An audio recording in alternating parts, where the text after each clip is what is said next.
It cut me off again. I need to clean my phone. I know I do. I'm trying. Anyways, she's named him Ben-Ami, and he's the father of the Ammonites today. Let's go back and do the Bible study here real quick. I'll add that onto there. The gateway of the city was the meeting place for the city officials and other men to discuss current events and transact business. It was a place of authority and status where a person could see and be seen. Evidently, Lot held an important position in the government, or was associated with those who did, because the angels found him at the city gate. Perhaps Lot's status in Sodom was one reason he was so reluctant to leave. How could any father give his daughters to be ravished by a mob of perverts just to protect two strangers? Although it was the custom of the day to protect guests at any cost, this terrible suggestion reveals how deeply sin had been absorbed into Lot's life. He had become hardened to evil acts in an evil city. Whatever Lot's motives were, we see here an illustration of Sodom's terrible wickedness. A wickedness so great that God had to destroy the entire city. Wah, wah, wah. Sounds familiar. God had promised to spare Sodom if only 10 righteous people lived there. Obviously, not even 10 could be found because the angels arrived to destroy the city. Archaeological evidence points to an advanced civilization in this area during Abraham's day. Most researchers also confirm some kind of sudden and devastating destruction. It is now widely thought that the buried city lies beneath the waters of the southern end of the Dead Sea. The story of Sodom reveals that the people of Lot's day had to deal with the same kinds of devastating sins the world faces today.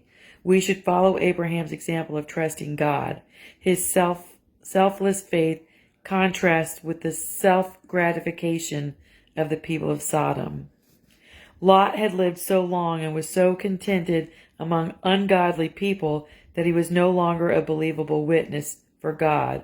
Remember, we are told that we are to love the sinner, hate the sin. We can hang out with them just like Jesus did, but we are not to set up camp and live there and be with them. Pray for them, love on them, and then get out of there. He had allowed his culture to shape him rather than shaping his culture.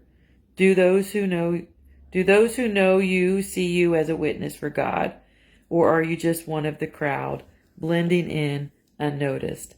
Lot had compromised to the point that he was almost useless to God. When he finally made a stand, nobody listened. Have you too become useless to God because you are shaped too much by your culture?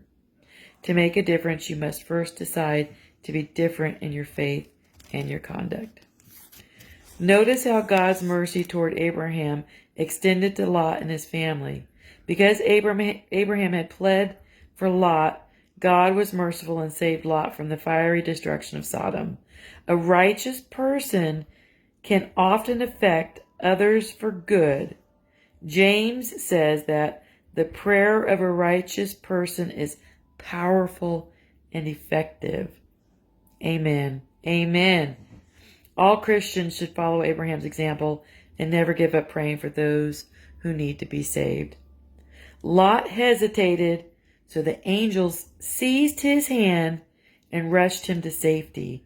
Lot did not want to abandon the wealth, position, and comfort he enjoyed in Sodom.